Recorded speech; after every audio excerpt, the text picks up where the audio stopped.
It's such a pleasure to be here with all of you today. Susan, thank you so much for inviting me, and WBEN and all the sponsors for believing in women entrepreneurs. Thank you so much.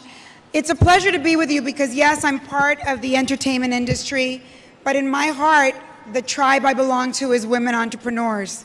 I think being an entrepreneur has saved my life. It's the greatest accomplishment of my life, and it's an honor for me to be here with all of you today. I wanted to start by telling you what inspired me to be an entrepreneur, because I think for a lot of us, sometimes entrepreneurship comes from pain in our life. I'm the children of immigrants. I came to this country when I was 3 years old from Cuba. And when I was growing up, I had no idea I wanted to be an entrepreneur. I really wanted to be a writer. And it was a very easy choice for me to want to be a writer because my family was so wacky that I thought, you know, I've got great stories. I had parents who didn't speak English, and when I was growing up, if somebody showed up at the door, they would be like, "Ay, Dios mío, who's at the door? What's going on?" And I just thought, oh my God, I'm raising these people. They're my kids. And if somebody's got to write about that. When I was 14 years old and I started high school, I had a very traumatic thing happen to me, which really was the beginning that sparked my feelings of entrepreneurship. And that was that my parents put me in an all-girl Catholic school that they couldn't afford. And when I went in there, my parents, I would overhear them at night saying, "What are we going to do? We can't pay for the school." And of course, I was nosy. I wasn't supposed to be hearing them. And I would hear them, and I was starting to have panic attacks. Like, oh my God, they're going to kick me out of the school. The nuns are going to expel me. And I had a neighbor in my neighborhood who was an older woman who sold Avon. And she had said to me, you know, why don't you go and sell some lipsticks for me, sell some Avon in school, and I'll give you some lipsticks.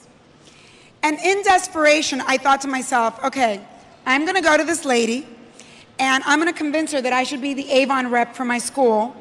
And I went to see her, and I said, "Mrs. Bell, I want to go sell Avon in my school." And she's like, "Okay, well, I'll give you some lipsticks." And I go, "Forget the lipsticks, 50-50 or nothing at all." And there began my entrepreneurial life, because I started making $200 a week cash, and I went to the nuns and paid for my school and asked them to send my parents a letter saying that I had gotten a scholarship because I didn't want to embarrass my parents. And that was my first foray into entrepreneurship.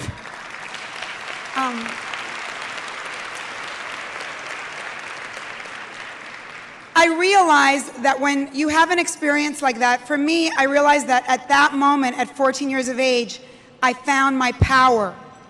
But in a way, I lost my childhood, because I knew from that moment on what I needed to do. The next traumatic thing that happened to me was in sophomore year. Can you tell the Catholic school was a problem? In my sophomore year, I wrote a very heavy article for school. Remember, I still kind of want to be a writer. And the nuns accused me of plagiarism. And if I hadn't had the experience of my Avon entrepreneurship, I might have felt a little bit victimized, like, oh my God, they're going to suspend me for 3 days, and they call my parents, and my parents don't speak the language. But instead I thought, I'm fighting the nuns. This isn't fair. And I did something that changed my life forevermore, which is I wrote an article to 17 magazine, which was my favorite magazine at the time, about why you shouldn't send your kids to all-girl Catholic school. And they published the article, and the nuns tried to expel me. And at that point, my parents really lost it. They're like, oh my God, what are we going to do? This is sacrilege. You are now fighting the nuns. And in the end, not only did I fight the nuns because they tried to expel me over a First Amendment issue, but they actually graduated me from high school 2 years early. And 17 magazine offered me a job. So I was on the road to greater things. As Deborah said, I was very lucky through my 17 magazine job to get jobs in television through my writing. And I had the great privilege at 22 to work for a man named Norman Lear, who was the creator of All in the Family, and Jerry Parenchio, his partner. And they had bought a little Spanish language TV station in New York.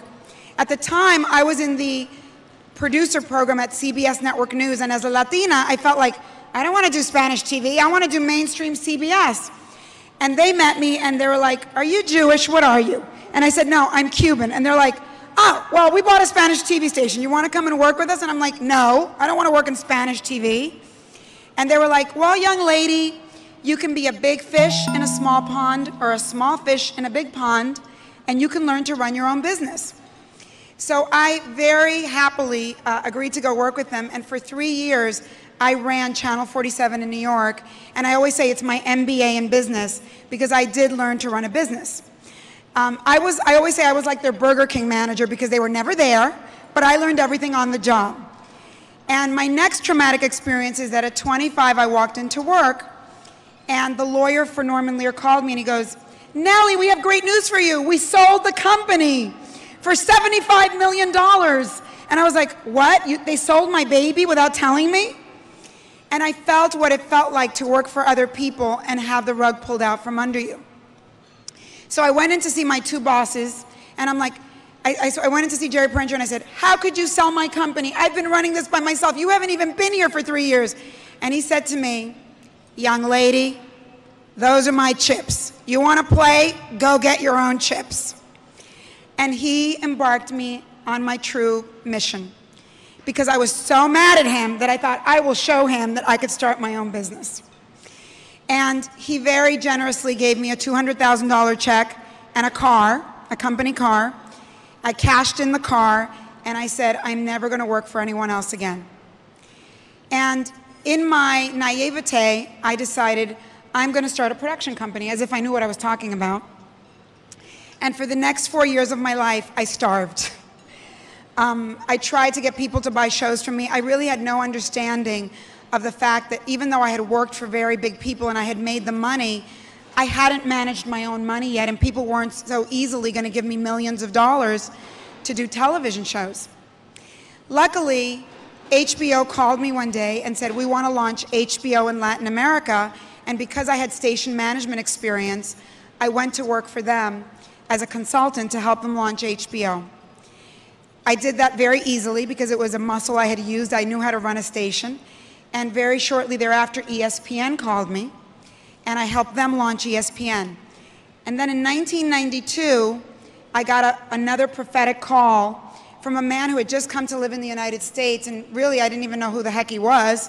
It was a man by the name of Rupert Murdoch, who now owns 20th Century Fox, among other things. And I went to see him, and he was this Australian man, and he said, I want to own Latin America. I want to launch 7 channels in Latin America. And I was like, you know, that's great, but that's not really what I want to do. I want to do programming.